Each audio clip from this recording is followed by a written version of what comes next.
afternoon. My name is Marica Nobile. I am the director of EuropaBio, that is the Italian Association of Biotech Producers. And today I have the hard task to moderate this panel that is the kickoff of the 12th edition of the European Biotech Week. This week-long celebration includes a series of events at local, regional, national, and European level, which take place all over our continent to celebrate biotechnology and its applications. Our aim is to raise awareness around the many benefits that are offered by biotechnology by showing concrete examples to explain how biotech surrounds and supports us in everyday life for the past 16,000 years. As EuropaBio, for example, in Italy, we are coordinating more than 90 events on biotech with partners, stakeholders, and friends to strengthen the message that biotech is part of the solution for the biggest challenge humanity is facing, climate change, food security, health, and much more. Today, thanks to EuropaBio, we organized this webinar. We will discuss the critical intersection of legislation and investment into innovation within the biotech industry. We will start from a keynote speech on EU Biotech and Biomanufacturing Initiative from Hans Ingels, who is head of Unit F2 Biotechnology, Bioeconomy, Chemical and Cosmetics at DG Grow. And then we will have a panel dedicated to the topic that we are discussing today. So the impact of EU legislation on investment opportunities. I will start from the keynote speech if Mr. Ingels is already with us. And I leave him the floor if he's already connected. Otherwise, I will skip to the beginning of our panel. Mr. Ingels, are you with us? Otherwise, we will skip and start discussing with our panelists. Let's start introducing ourselves for our guests. I will name one by one the speakers of today, asking them to present themselves very briefly before starting our panel. As a biotech representative, we have Jordan Alexandrov, who is Senior Manager, EU Government Affairs of Pfizer. Good afternoon, Jordan. I would ask you to give us a flavor of who you are and a brief introduction of yourself. Good afternoon, Marika, and good afternoon, everyone. Thank you so much for inviting me and offering me this opportunity to contribute to this quite timely, I would say, discussion on EU policy and how legislation impacts investments for innovation. So my name is Jordan. I'm a part of Pfizer's EU Government Affairs team. I have been involved with EuropaBio for a couple of years now, mainly as part of the OMP working group. And I'm based in Brussels and currently mainly working on the EU pharma legislation. So glad to be here. Thank you, Jordan. Then we have for small and medium enterprises, Anna Anshu, who is Managing Director of Future Affairs Consulting. Anna, can you present yourself, please? Thank you so much, Marika. Thank you for having me. Hello, everyone. Future Affairs Consulting, and we work with companies on public affairs and strategic communication issues all around sustainability and biotech in its broadest sense. And in that role, obviously, I'm involved and just as the colleagues on the ground in Brussels and very much engaged for progressive biotech legislation and the investments needed to make that happen.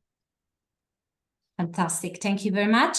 Then for the public-private partnership, we have Nicola Giacomuzzi-Moore, who is the Executive Director of Circular Bio-Based Europe Joint Undertaking.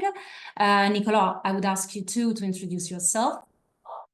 Thank you, Marika. Thank you, colleagues. And thanks a lot for the invitation to be part of this discussion. I take what Jordan said very timely, actually, because we are in a crossroad moment for Europe in general. And for the next 5 years, the Commission has very ambitious plans. So Circular Bio-Based Europe is a public-private partnership, as you mentioned.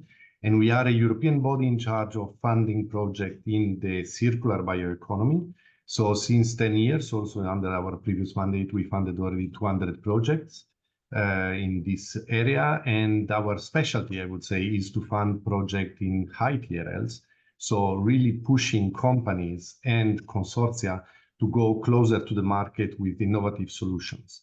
And among the projects we funded, we have 18 flagship biorefineries that are each one in very specific fields, and they are a clear example of what the future is in front of us, actually, on the side of the bioeconomy and the use of biological materials to change the way we produce and we consume.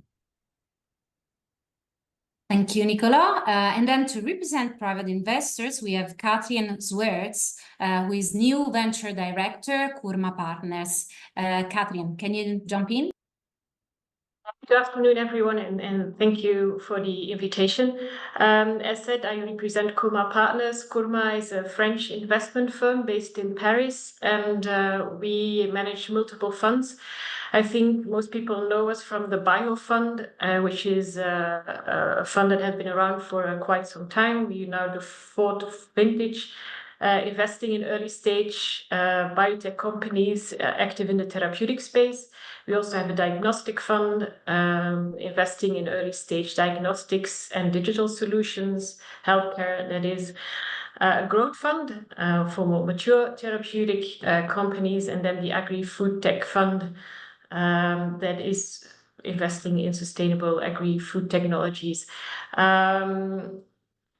I work for both the Bio Fund and the Sustainable Agri-Food Tech Fund, so I'm a bit agnostic to the application of biotech, but I get very happy and excited when biotech is involved, and so does the rest of the Kurma team. So happy to be here today and to discuss the various topics with you. Thank you, Katrin. I saw Mr. Ingels joining us. I don't know if you can hear me, Mr. Ingels. We are very happy to have you today as a keynote speaker to discuss the EU Biotech and Biomanufacturing Initiative. And if you can listen to us, I will leave you the floor to introduce yourself and give us your speech. Ladies and gentlemen, thank you. I hope that you can hear me. Perfectly. Good. Because it took me 25 minutes to get into this webinar. And finally, I managed at least first successful activity of the day. So thank you to all participants for being here. This is a very timely webinar because the Commission is preparing itself, or the Commission services are preparing the new Commission designate for the future. And part of the preparation is about the implementation of the biotech and biocommunication communication that was adopted in March this year, and that contains a number of actions that the administration is implementing, but also the preparation for the EU Biotech Act. This Biotech Act was promised by the President von der Leyen in her political guidelines in July, and she promised it for 2025. In the mission letters that she published last week, she also indicated that the Biotech Act is entrusted to our colleagues and to the Commissioner designate Faeli, Commissioner for Health and Food Safety, and that other services would contribute to it, in the first instance, the Commissioner for Research and Innovation, but also by the Vice President designate Sejourné. So it will be a joint Biotech Act, whereby certainty for investment will be one of the key factors, and where the Commission will be preparing the Biotech Act during the coming months for its adoption in 2025. Now, the key question, and this is why precisely we want to have this panel debate here, is what measures are necessary to ensure stability for investment in Europe? Because what there is a general consensus within the Commission that if there's one thing that biotech doesn't need is additional rules first, and secondly, uncertainty.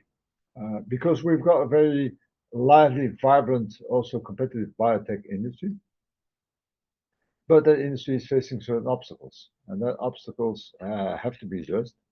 And we need somehow to correct the regulatory landscape to ensure that biotechnology companies can have an easier access to the market, and hence that they can also attract more investments.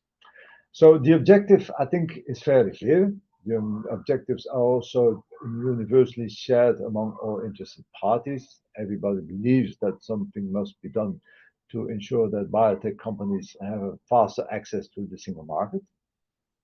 But the main question that we should then be discussing with industry partners, and you're one of them, is precisely what should be done. And also conversely, what preferably should be avoided, which things should not be done, because this is also a discussion that we should be having. So therefore, I'm looking very much forward to the panel discussion here in this webinar. And we will listen very carefully to all your different comments and suggestions. This is not last opportunity. Let me tell you this.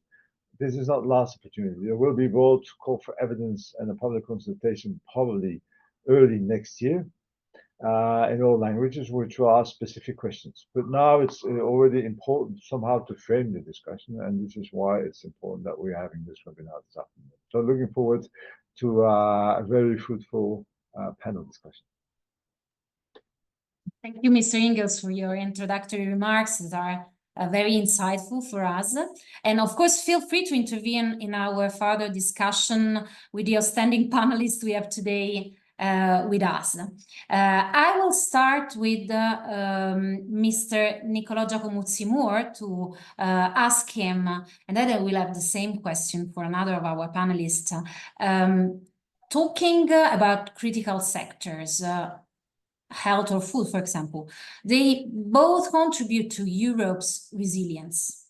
But pilot and flagship plants or biorefineries require considerable investments. In your opinion, should the EU have a concerted and coordinated policy or rely on each member state's strategy?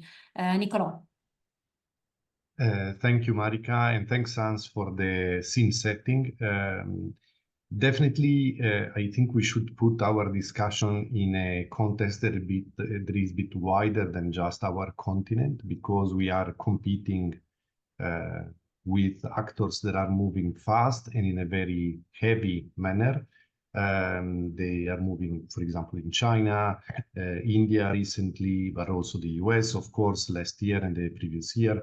So we have to measure ourselves as Europe, as one continent, and definitely relying on an, I would say, individual approach, being it only at European level or only at member state level, for me, would not ensure that we move at once with one real aim in supporting our companies to scale up, to bring innovation to the market, and to foster finally competitiveness of our industry, to keep our industry in Europe, because the risk is really to lose companies to our competitors that are outside of Europe. Easier said than done, because of course it is easy to set up strategies at European level, but we should do definitely more to create a certain coordination, complementarity, I would say, between what is done at European level, but also with what is done at the member states level, so that we don't go with isolated policy, especially in the biotech area. You mentioned the health and the food sector, but we could go even beyond, because there are much more sectors that are touched by the biotech. Thinking about chemicals, looking at ants, but so which is a very, very broad area. There are plenty. Exactly. So for me, what we should look at for the future is really to create this coordination between the European level and the member states level, also in the initiative that are launched to support, and the program that are launched to support the biotech in a broad sense. Thank you, Niccolò. You mentioned China, and I'm wondering, China is definitely one of the two main players globally that have an opposite approach towards the role of legislation on investment for biomanufacturing. The other one is, of course, US. And I'm wondering if, while US is supporting private players, while China is going on public companies, we have a third pathway. We have a European way that we have to find out which one and how, in your opinion. Yeah, thank you. I think we should not copy the models of other economic systems that are very different than ours, as you mentioned. But I think there is a way that has been highlighted in some of the reports that have been published recently. I'm thinking about the report from Mr. Draghi on European competitiveness, but also the report from Mr. Letta on the internal market, and also the forward-looking strategic plan of the Council and the Commission. There is a word that, of course, it's very close to my heart, and it's partnerships.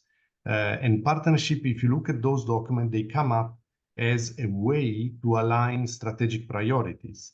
Not just between the public, European public, and the private, like in our case, but also with the member states. Because if there is clarity of what are the strategic priorities from the member state and European Union at the same time, it is much easier to actually align the funding, for example, that can come from European level and the strategies with the one of the member states. So personally, I think that Europe has shown in the past and is still showing that move forward as a bloc.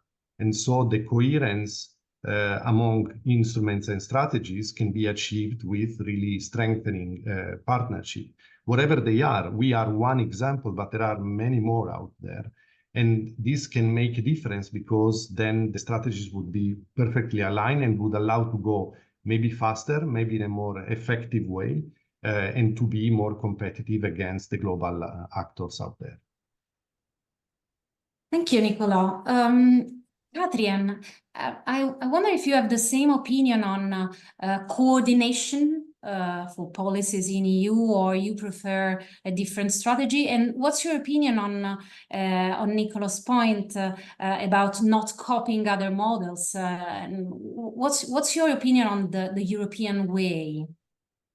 Well, I can only agree to what Niccolò just said, but maybe adds another perspective to what has been said. And I think another reason why we need this coordinated approach is because you need a broader view on the full ecosystem. It's not just building a pilot infrastructure, it's also taking care of logistics, for example.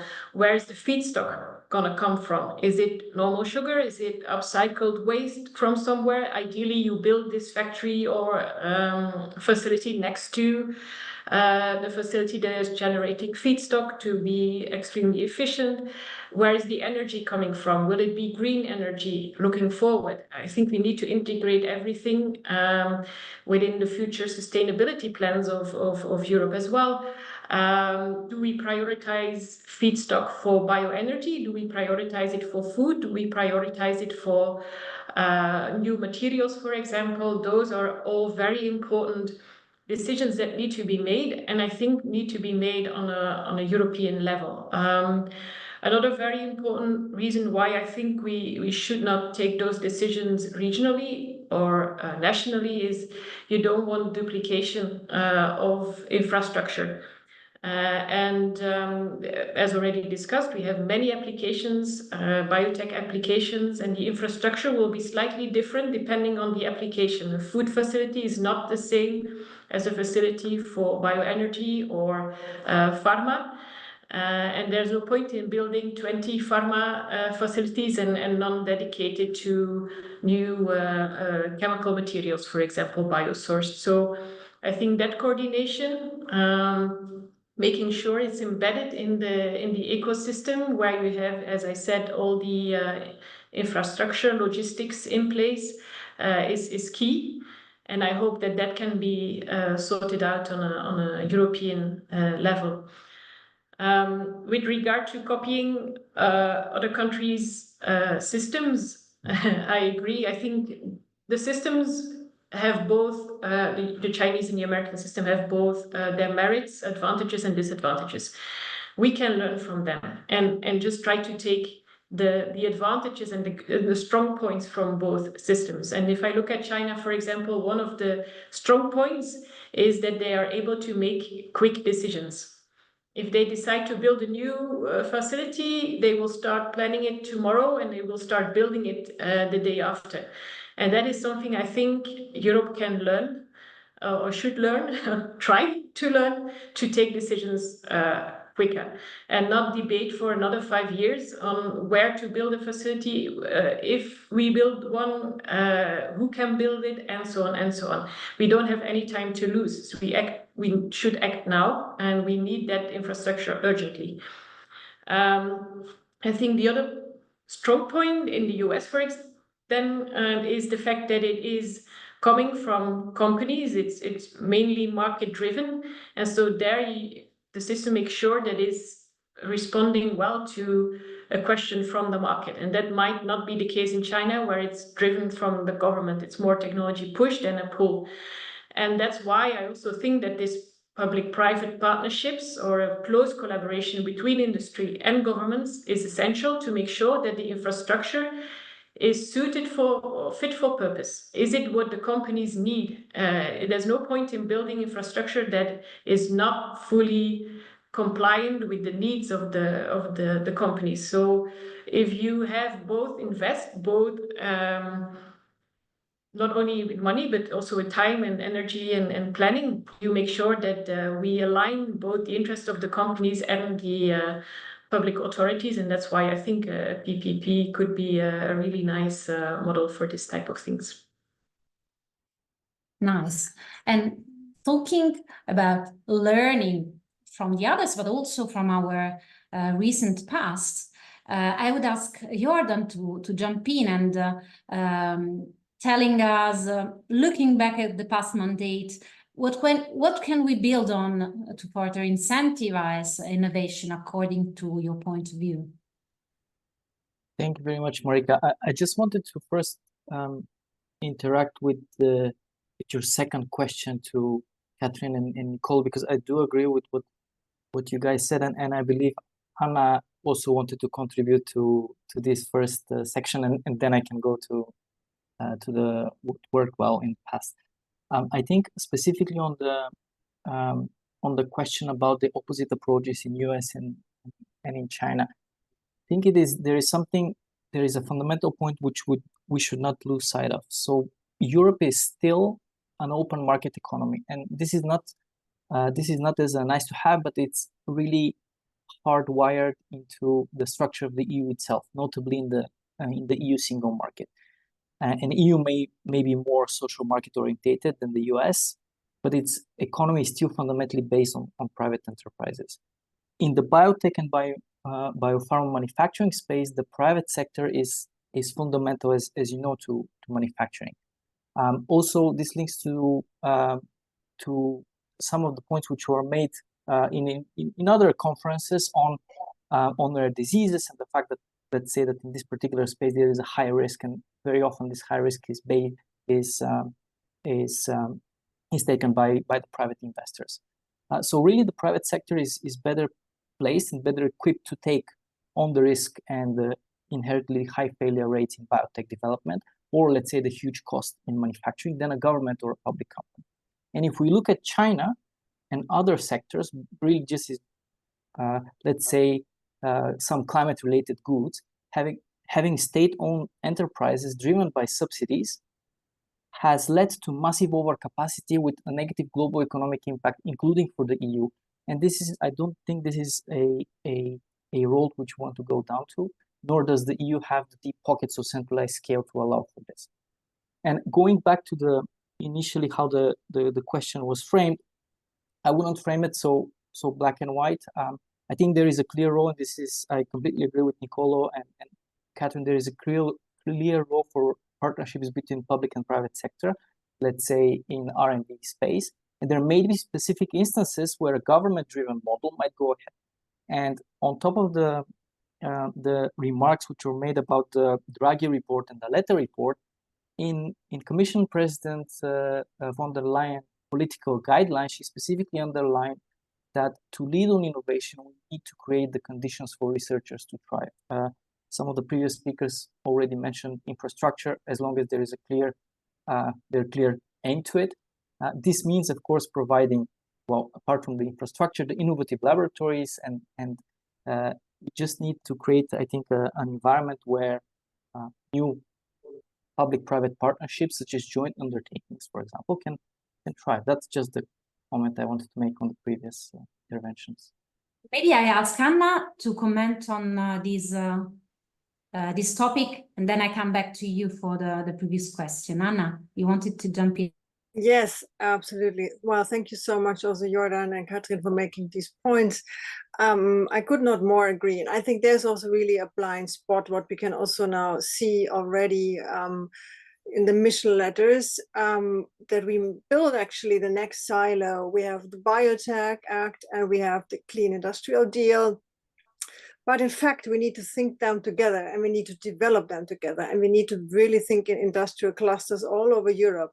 So give you an example, working with the companies I'm working with. So they look in the LCAs and the very early stage, then they see already where is the potential, particularly decarbonization potential, but also a lot of impact on land use, thinking carbon sinks and all of that. So there are a lot of possibilities.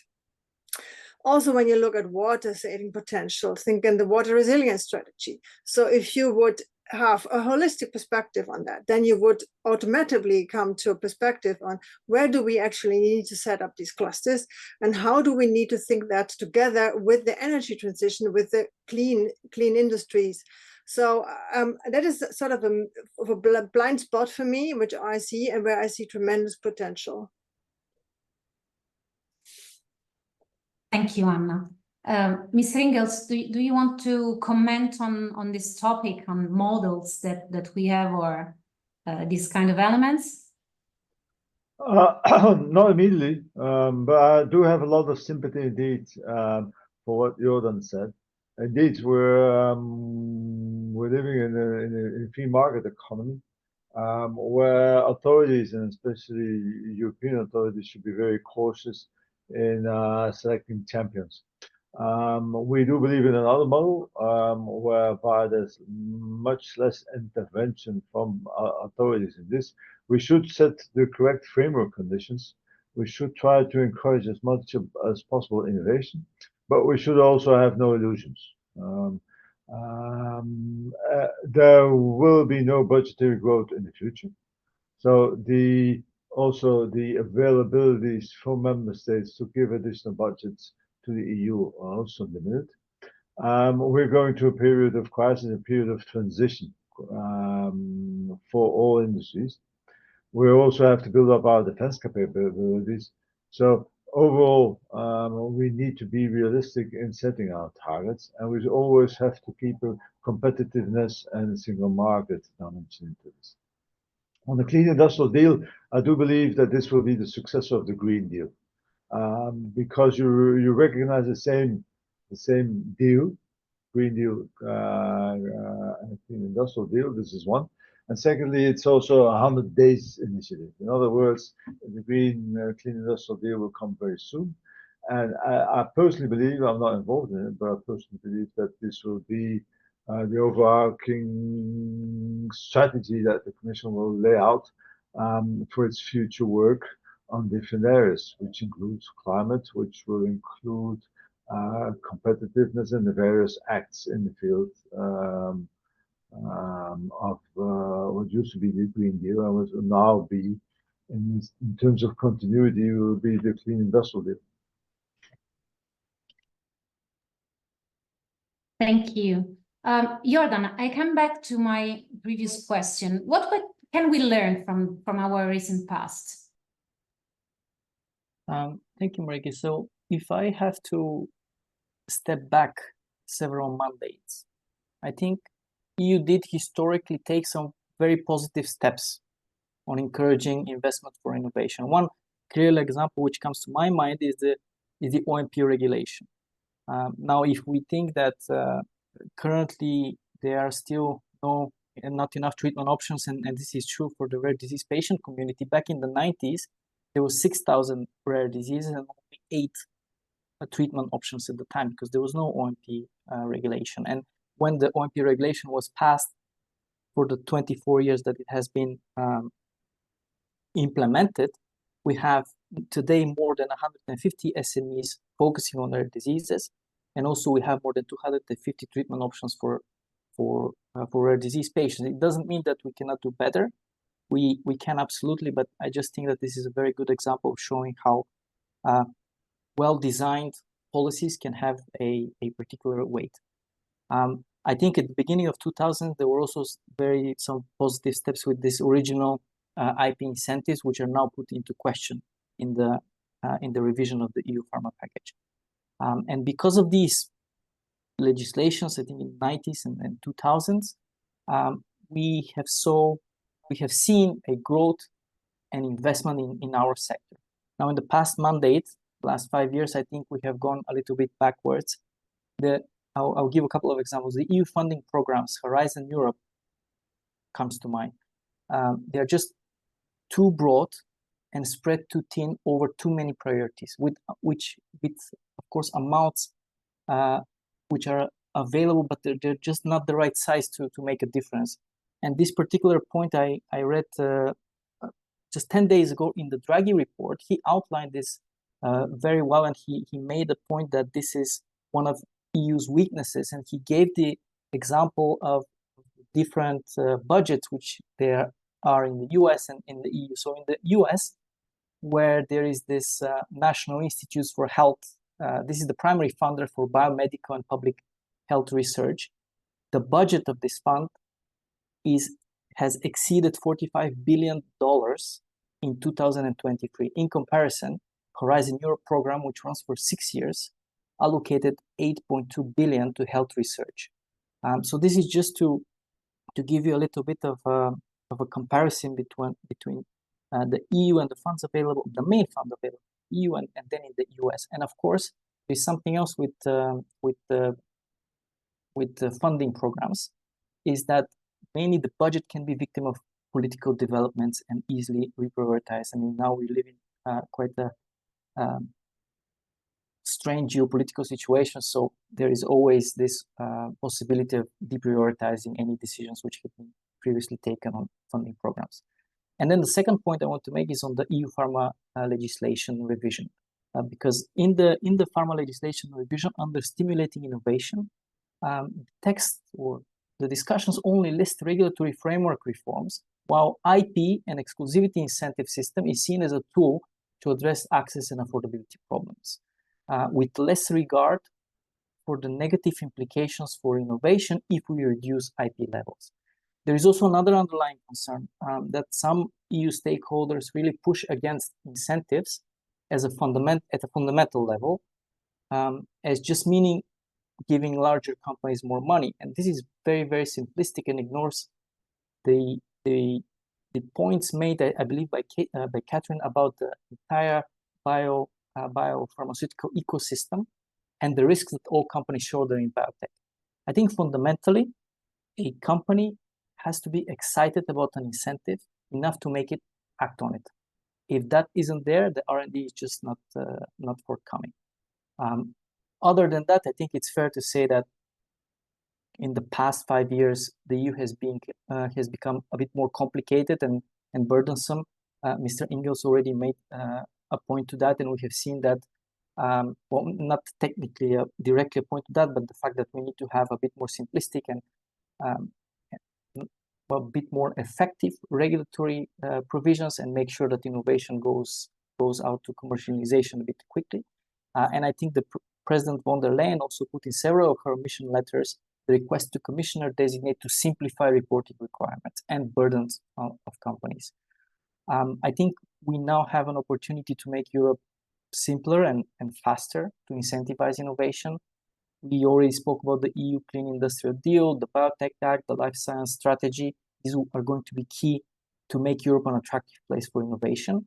And this, I believe that this mindset of simpler and faster Europe needs to be applied to the pending legislations too. And looking beyond legislation, I think, for example, the EU Cancer Plan was a very important non-legislative initiative, and it gave Europe a roadmap that is still relevant today. And I think if we look at the biotech and life sciences, this is what the EU Biotech Initiative has to be, a roadmap to ensure the EU is a global leader for biotech innovation. Very true. So priorities and fast access. Anna, together with these 2 points, partnership, building an ecosystem, public-private partnerships on research and development are some of the recommendations that came from the initial discussion. From your perspective, what are the biggest challenges that you as a company are facing in Europe at the moment? So, well, thank you very much for the question. So, there are a couple. So the companies I'm working with, so they are really like Europe's next industrial infrastructure. So they are all startups, scale-ups, and exactly in this pathway now, where, when do we stay? How long do we stay in Europe? When do we leave Europe? When do we need to leave Europe to scale up? Which leads me to my first point is the regulatory pathway. And now we're really talking about companies in the field of novel foods, mostly. This regulatory pathway is just way too long. It is great that it is very strict. It's the strictest in the world, and that's absolutely great. No one is challenging that, but it's definitely too long. There are a lot of efficiency wins. And then there's another thing. This regulatory pathway has actually 2 principles: a precautionary and an innovation principle. But in Europe, we seem to have forgotten that we also have an innovation principle, because we apply mostly the precautionary principle. And apologize, but sometimes it feels like we are using that as a shield against innovation. Hiding behind the famous European food culture we all love, but cultures develop and change over time, or they end up in a museum. So I think this is where we are standing now.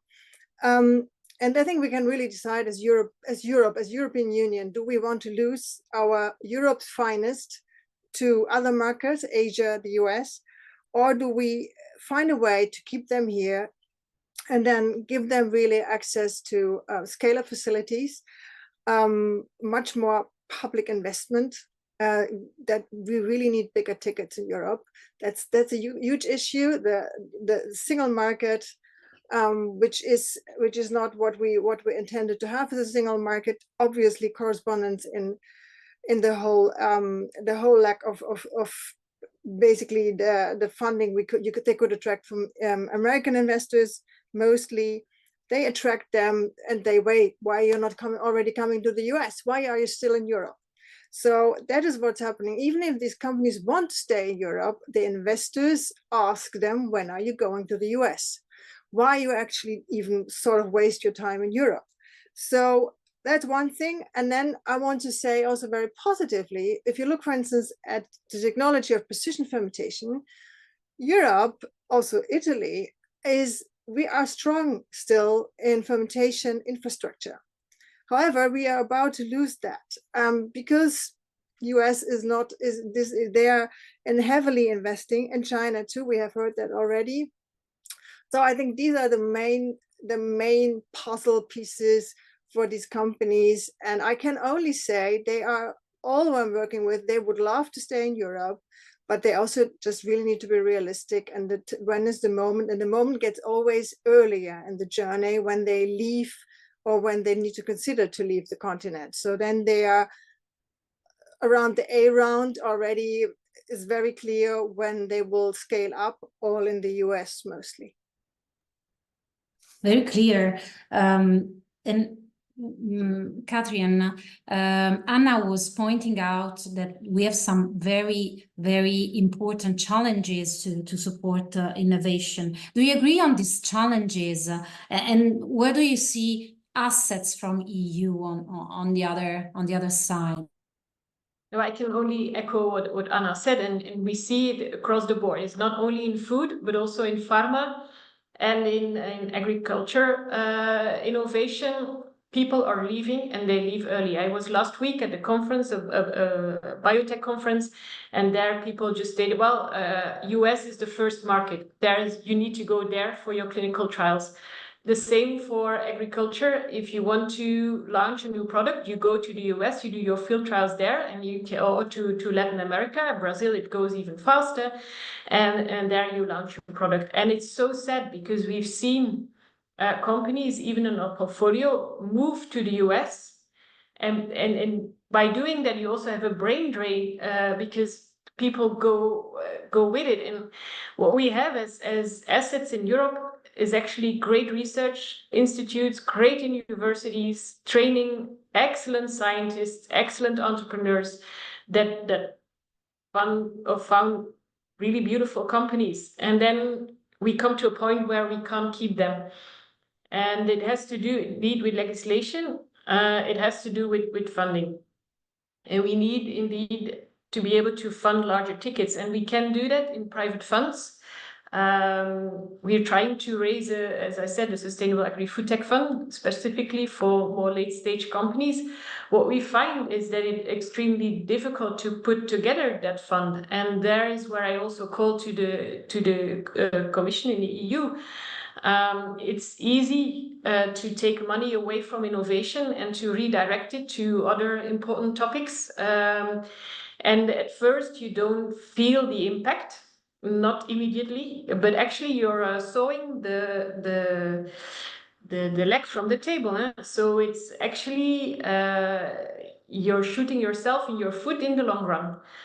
And by taking money away from EIF, from EIB, from ERC, EIC, Horizon programs, you're actually endangering or putting a bomb under the innovation that is happening in Europe. And more people leave, and more people or more companies leave, and it's a catch-22.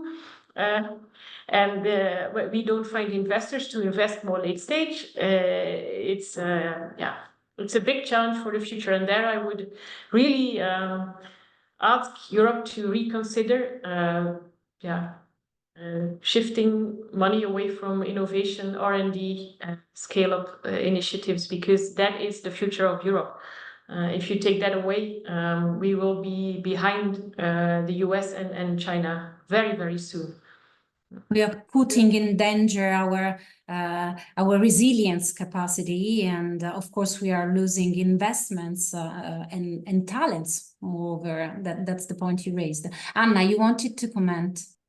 Yeah, just to give you an example, which is I think really an excellent example.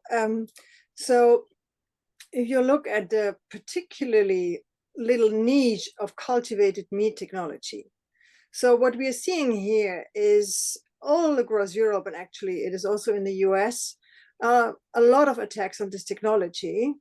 And now we have even a draft law from Hungary is up for public consultation as we speak, speaking about the single market. And then we have a discussion on that, like it would be the end of European food culture. And we do not anticipate that it is not only about cultivated meat, but it is about technology and all potential spillover effects. So we stop it potentially even before it has actually go through any approval process, whatever. But I think that is something really where we also need a cultural change on this continent, because we potentially kill it right after we have developed it. And in this case, it was even developed in Europe. So we are the masters in development, but we are really very bad in scaling it up and making it happen that it stays with us. Thank you. And thinking about scale up, but also I was wondering if Nicolas can comment on how we incentivate basic research How can we support the scale up, for example, of bioindustries? And what are the key learnings that we have from our recent past to promote the biotech value chain from research to market, especially, for example, looking at the future of MFF? Yes, there are many interesting points raised by the colleagues. I take one from Catherine, who said we should go faster. In China, they decide and they go. I think that the European approach has been okay so far, but we can do better. We spend 2 long months in asking companies to comply with the requirements instead than looking at the strategy that is behind. So it is a shift, it's a change of mind. It's a bit what Draghi is putting in his report.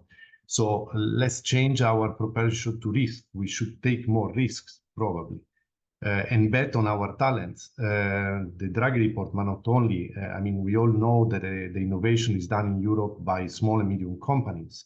They are the one taking the real risk. And so we should bet on our talents and invest on them. So we look in our program, actually, one aspect that I would like to underline is that we have 35% of SMEs participating to the program, which is enormous compared to other programs of the EU. But still, they suffer. The sector is perceived as very risky. And they ask us often, when they receive the grant from CVJU or other funding programs, this is a kind of a business card that they present to additional funding institutions. To obtain loans or other type of support guarantees or blending funding. So the European funding unlocks this potential of accessing to new funding instruments. I really agree with the point that was done that we need more funding because there very likely not be in the EU budget more funding available. But so we should make use of what is available. For example, the EIB, that is the funding instrument of the European Union. And so we should look at how the EIB is attributing funding, because it's not just only the EIB. National banks, but also other private banks, they look at the EIB criteria to give the financing in the same way. So, and we notice that sometimes the EIB funding requirements are even stricter than the one proposed by the Commission at the level of the taxonomy. So there is probably something to be unlocked there to really push forward our innovative company and help them to overcome the valley of debt. There is the one of scaling up to really close to the market, but also the following one, there is intervening with some market adjustment measures that allow them to go faster to the market and to enter with this new product at a competitive price.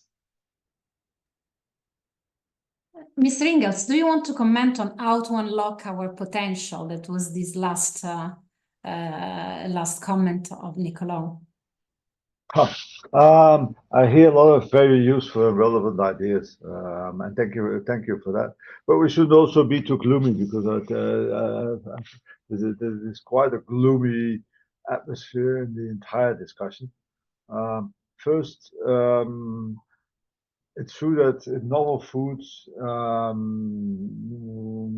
we all, and this goes for the entire sector in the first place, have still some work to do to convince member states of the benefits of certain technologies.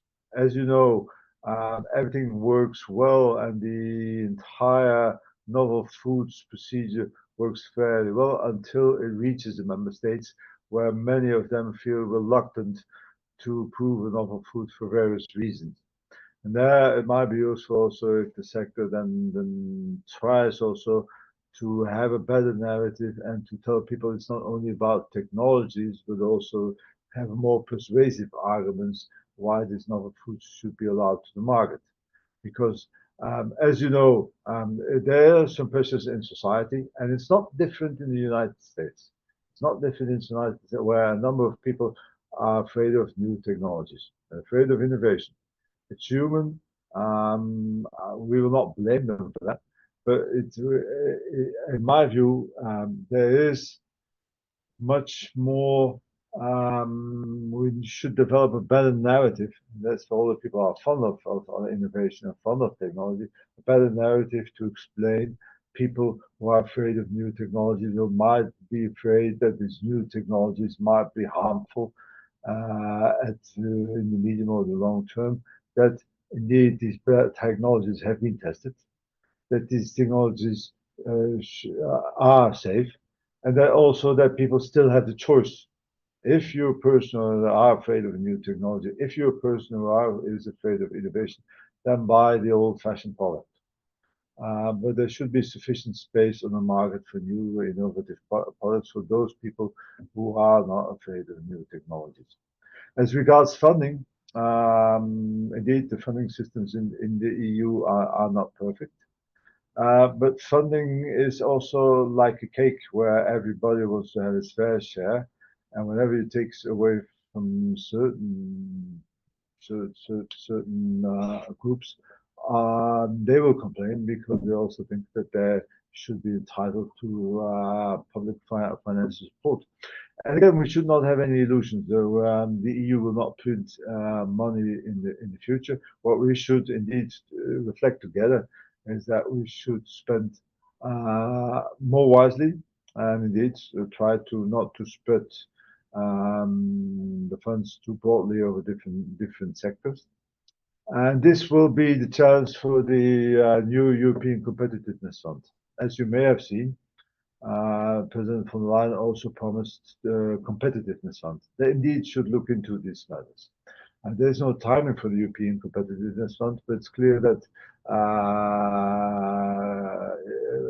Executive Vice President designate Séjourné will be entrusted with creating this European Competitiveness Fund. So this, I believe, is an instrument that you should keep an eye on, because this might be something which is something that could be something very promising for all European industries, including the bio-innovation sector. I completely agree on your point regarding a new narrative for biotech. We all know that biotechnologies are difficult to understand for a wide public, most of all because they are pervasive. They touch so many sectors. And in Italy, what we as an association are trying to do is working on the message that biotechnologies are with us since 16,000 years. So there is a long time since we started making innovation for everybody, available for the community. And that's why we must always speak to people to let them understand that they do not have to be afraid of innovation and biotechnologies, because they are part of us. Beer, cheese, wine are biotechnologies. So it's important to let people know. I saw Anna, and then Catherine wanted to comment your intervention. Yes, thank you very much. I totally agree on the narrative. I think that is totally logical, and I also think that fortunately there's a new generation of consumers who is very eager, and we know that really to test these new products and the whole range of these new products. And still, what concerns me, and perhaps also good to bring that up now, and perhaps the Commissioner has an answer for that. But what is concerning us is that we cannot see that food is actually in the Biotech Act. It's when I'm reading the mission letter of designated Commissioner Mr. Valéry, if I pronounce it correctly. So it seems like food has, in a way, there disappeared. So I'm sure it is somewhere. But perhaps, Mr. Eagles, you can shed some light on that, because that is also quite concerning for all these young companies who really want to bring this innovation to the European plate.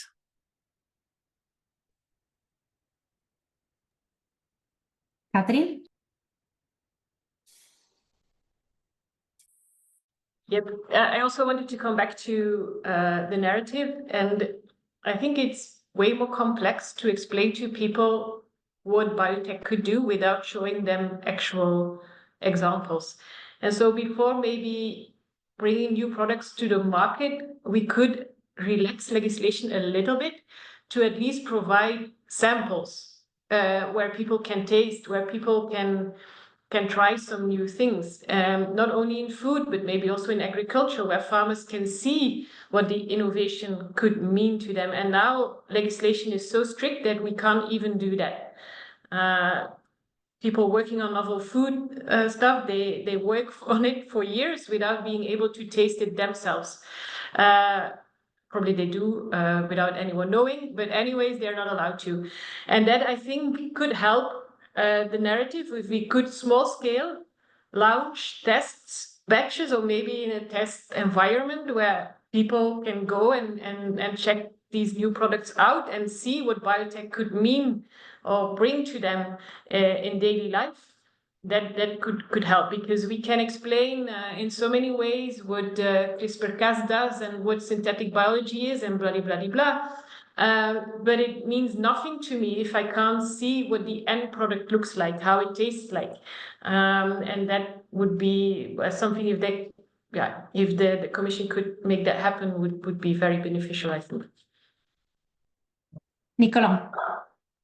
Yes, maybe just a quick reaction to the comment of Hans and highlight some positives. So first of all, we all recognize that in Europe we have a very high level of research and industrial research done mostly by SMEs. So we have really a very nice, good basis on which we can work.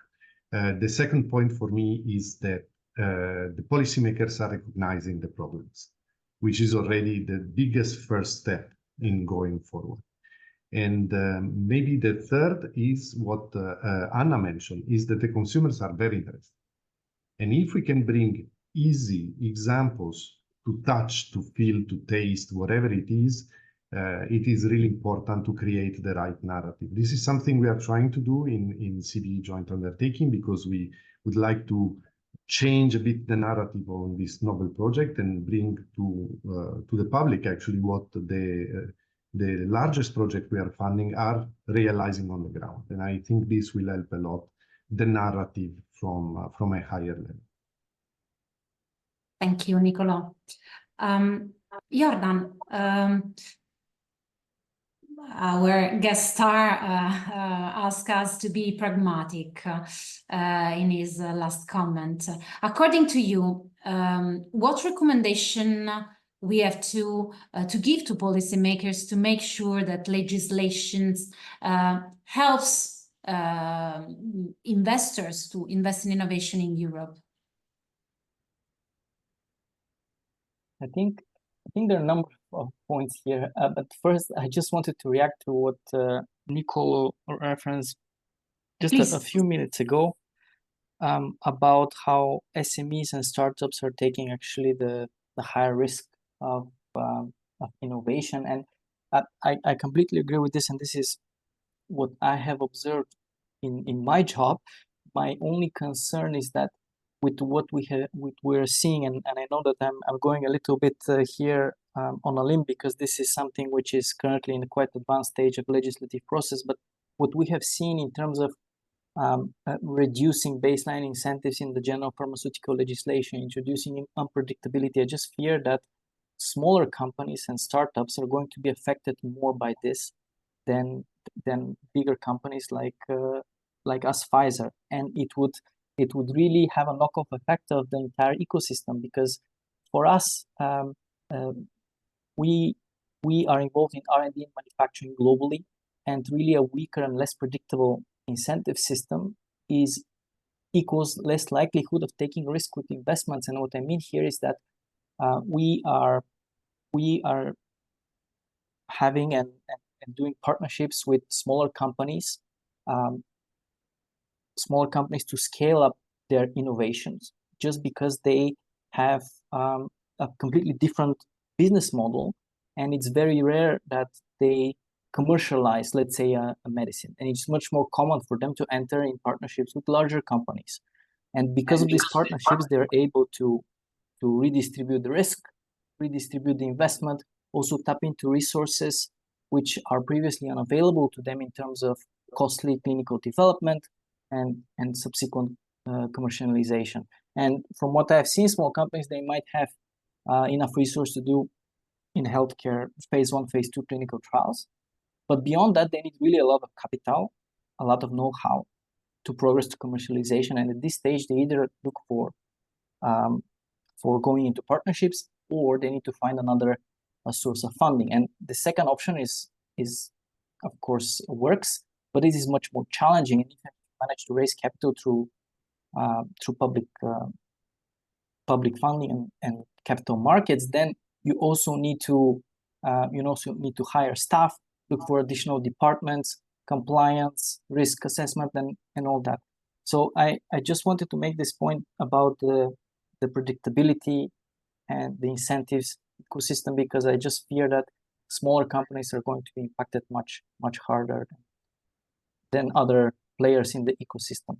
And coming back to your question, Marika, about the suggestions to policymakers, I think being the upcoming Bio Act, industrial strategy, or with the Critical Medicine Alliance, or the Critical Medicine Initiative, there are 3 points I would put forward as a recommendation. One, the EU, particularly in the healthcare field, needs to look at healthcare as an investment rather than a cost.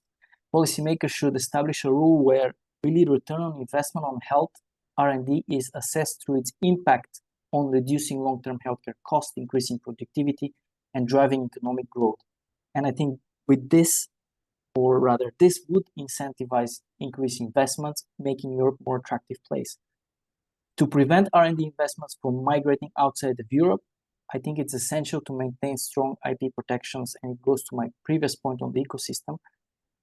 And I know that this is under discussion in Council, but improve the regulatory data protection framework. I think it's very encouraging to see that there were all these proposals, specifically in the general pharma legislation, about simplifying regulatory approval process.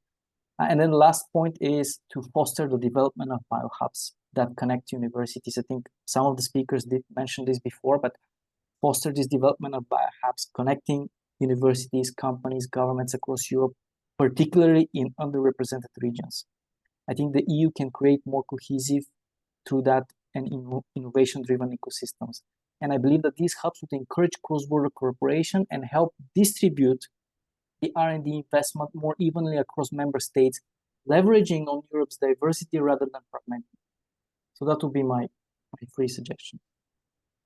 Thank you, Jordan. Anna, do you want to comment on this last point? And I would also ask, do you see any game-changing initiative already here in Europe that can, of course, change our future, Green Deal or the Biotech Act and so on?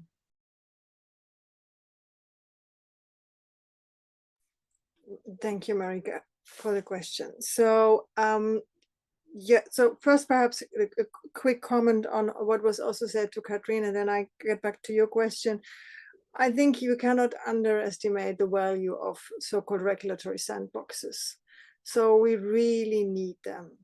And we need to, speaking about partnerships and working together with the memberships, we need to start with tastings in Europe, because this will definitely help us tear down this wall. I'm German, so it is really about tear down this wall, let people test it and try it. And this will help to get back to a science-based dialogue, because that's really where I think we were in great danger of losing that. And then why is that so important? Because although then we keep the people, the researchers behind technologies in Europe, and further down the road, we will also stimulate that the learnings of the technologies in applications like for cultivated meat, for instance, create this spillover effects into medical applications. So we really need to open up our perspective and need to see that as an ecosystem, and the regulatory sandbags could then enable all sort of potential effects afterwards, and really a positive ripple effect. And on your question, I think what would be really a game changer is we would manage to bring clean tech together with the Biotech Act. If we would bring that together, I think we would have a great opportunity. I have to say I'm not seeing that up to now, but that's also, of course, up to us. Speaking about a narrative, but also speaking about sustainability proof points and all of that. But I think that would be a game changer. Thank you. I have one last question for all of you before looking at if we have some questions from the audience. And if I would ask only one issue where the new mandate has to focus on, what would you choose? Catherine? I think from an investor point of view, we, and Hans already hinted at it, we need stability. We need clear rules, clear commitment from the Commission, clear regulatory pathways, clear IP rules. People need to know what is going to happen. It's not a policy. We don't need policies every 5 years. You know, if you want to make biotech a big spearhead for Europe, it will take more than 5 years. The plans that we have now on the table, it will take 5, 10, maybe 15 years. And so we need assurance that this is a view that will be carried over to the next legislation. I'm thinking already of the next one and the one after that. Because if we as investors invest in this type of companies, infrastructure, etc., we also have a longer term horizon. It's not gonna generate any money in the next 2-3 years. It will be 10 years, maybe even longer. So yeah, we need to make sure that the Commission and the EU has this long-term vision and stick to it. Longer vision and stability in rules. Yes. Nicolas? Difficult one, only one bullet. So for me, and I will repeat what I said already before, is to align the funding instruments so that they ensure complementarity. And I'm not talking just about Horizon grants or existing instruments, but really that they tackle a specific challenge at a specific moment in the growth of a company towards the market, including the EIB and the lending instrument. So starting from seed to really what is the final aim. Thank you. Jordan? Yeah, for me as well, similar to Nico, it goes back to my previous intervention. So look at healthcare as an investment rather than a cost. The second thing is make sure that we have still strong incentives in the face of RDP, but also beyond that, and foster the development of biohubs. And if I may add one more point, is that I think any decision, because as we were talking, I was thinking about the discussions on PFAS and so on. I think any decision that forms part of the EU Green Deal or chemical strategy should not have a negative impact on ensuring access to safe and efficacious medicines and vaccines to European patients. Just let's make sure that whatever is put forward or discussed, we have analyzed the consequence it might have to patients. That's all. I see a reminder of sustainability as a leitmotif on your comments. Anna? Yeah, I think what Jordan ended with, I think sustainability is, Europe is so much more forward thinking when you compare it to the US. We are definitely far ahead there. So execution is about execution in Europe. So we need to move on. We need to have a bold vision, but we are masters in having visions, but we need to make it happen. So because we are really losing the industrial potential of the future, this is what concerns me also personally really the most. Mr. Ingels, your last comments on this discussion. I will not comment on the discussion. I will clarify one specific point that Anna has raised about the mission letters. First of all, mission letters are not carved in stone. So there will be a next version when the Commission will be confirmed. And if you read the entire sentence about the Biotech Act in the mission letters, it says, refers to health technology assessment, clinical trials, and others, which means that there might be also other elements in the Biotech Act. But the fact that food is not expressly mentioned does not necessarily mean anything. So there, the president is sufficiently open-minded to also verify that things that need to be changed will be changed. And we should also bear in mind that I hear on the one hand that the message of predictability, and this is precisely also something that everybody wants. We want a predictable world. We don't live in a predictable world. I just recently read a novel that says that one of the biggest surprises, or one of the magnificent things in life, is that we don't know what's ahead of us. Which is positive, but in a democratic society and in the modern world, you cannot expect that life will be predictable, and you can also not expect that after elections. And this is why this is the core of a democracy, is that people vote for changes very often, and that these changes are also reflected in policy and legislation, because it means that they find that certain things that were done during the previous mandate were not according to their wishes. This is democracy, and so necessarily every 5 years you will have in certain areas certain changes where it might be in one direction or in another. And even in less democratic countries or autocratic countries, there are policy shifts. This is unavoidable, because I think that's also important that we keep in mind that the rules should adapt to the market. It's not the market should adapt to the rules. If there's innovation on the market, that means that also the rules should evolve with them. And that rules should be evolved in such a way that innovation is still possible. Because this is what happens in all societies, that people adopt certain rules of the game. And these are single market rules in our specific case, that people adopt single rules of the game at a certain moment in time. And then the world evolves, trading partners evolve, technology evolves, and then after, at some point, you realize that your rules are totally outdated, and that it becomes extremely difficult for businesses to adapt to these old-fashioned rules. And then it's necessary somehow to make some changes. And indeed, this makes it less predictable. But I do think that's necessary somehow, that we and that rules adapt to changing circumstances. We've had a number of crises recently, and there also we had to adapt urgently. The entire industry had to adapt to the new reality, is that energy suddenly had to be different, that there are plenty of supply chains that had to be changed. It's a fact of life. It's a cost.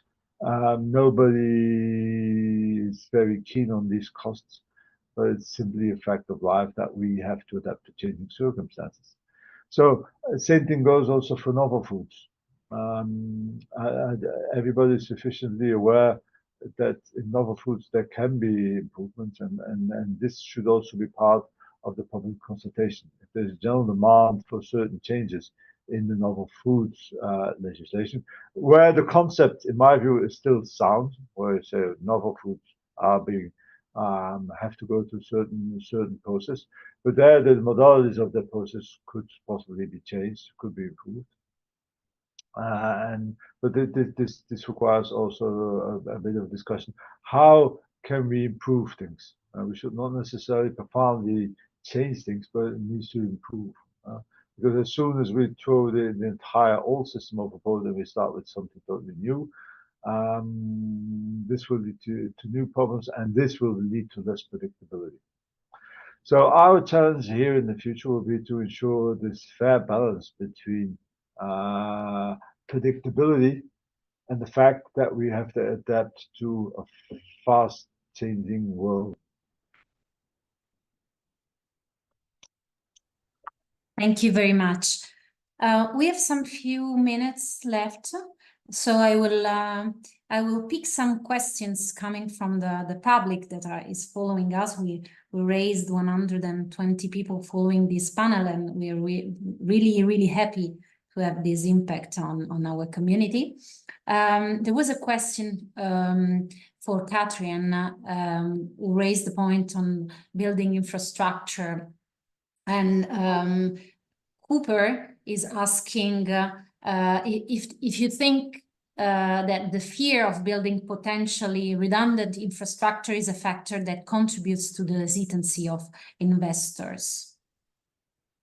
No, not necessarily. I think investors are usually not keen on funding infrastructure because it is just such a big risk. And that's why if you can combine it with public funding, it would help, I think. The point I wanted to make is not that there cannot be multiple sites with the same application, as long as there's a market demand for it. And I think it was Jordan who mentioned it. There's no point in having overproduction or dumping of products that are just where there's no market. So we just need to make sure that there's a good alignment with what the industry needs. And if they need a certain amount of facilities, I'm not against that. Yeah, if we build a dozen food pilots, for example, and we only need 2, well, then that it's a waste of money. And as we heard, there is a constraint with regard to money. So I think we need to spend it wisely. That was the point I wanted to make. Thank you, Catherine. One last question for all of you coming from the public. Do the panelists see a potential role for relaxing state aid rules for the biotech sector? In the clean tech sector, matching state aid has been used to help European companies scale domestically rather than relocate to US. Could we envision a similar approach for biotech? Do somebody wanted to comment or answer?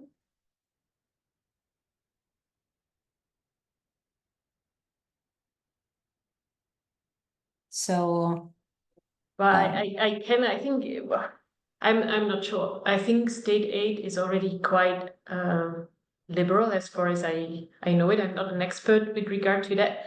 I think the subsidies you can get for R&D are quite high, and of course they lower when you get more mature. I think that's only normal as the market starts to play there. Yeah, no, I think it for me it's okay like it is, but I'm not an expert.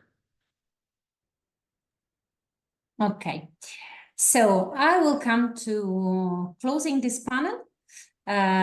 First of all,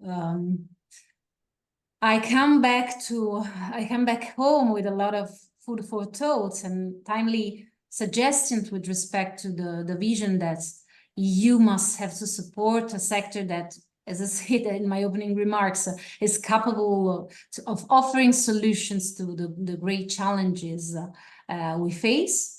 The European institutions seem to be more receptive than ever. We all have welcomed the numerous positions in favor of a greater centrality of biotech and innovation in European strategies. As an Italian, let me mention the latest one, the drug report that was already mentioned during this panel. So now is the time to act and take advantage of this openness to put our know-how, skills, and solutions at the service of the community. Let me thank EuropaBio for offering us this afternoon of coordination, of sharing ideas. And thank you very much to our speakers. And I hope to see you all, not only the speaker, but also people following from this webinar in our many events of the Biotech Week. So thank you very much and have a nice day.